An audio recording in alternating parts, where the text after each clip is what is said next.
Oh my gosh, I am so sorry. I didn't mean to, It's so awkward walking in on people. So awkward. But it's even more awkward getting walked in on. That's happened to me before. It's not comfortable.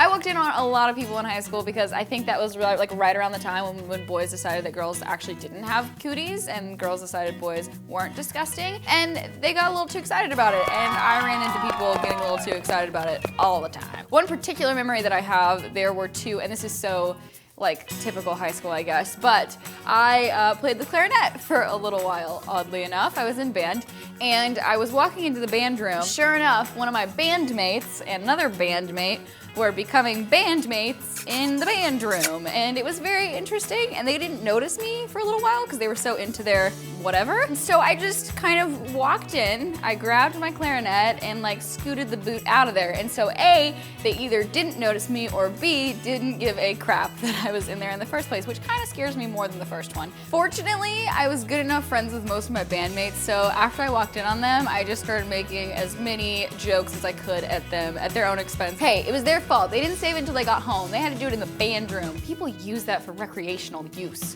not for making out spots. Like really, the band room? Like you couldn't even like go outside? Like there's so many other avenues. The band room? Okay, whatever. If you walk in on someone, you have two avenues that you can take. One, the ignore and get the hell out of there as fast as you can, or two, the make them as uncomfortable as you possibly can. Run up to them, tousle their hair, say, "You guys," and then run out, because that's something that I would totally do to someone now. If I saw two people making out, that would be my first instinct. Or take a picture. That's even better. However, if I'm in the situation where I'm getting down with someone and someone walks in on me, it's a completely different scenario. I don't want you to acknowledge that anything's happening. I want you to leave as quickly as possible. If I had the choice of whether to walk in on my parents or my friends, I would totally walk in on my friends. Who wants to see their parents? Ugh, I would vomit. Think of the embarrassment.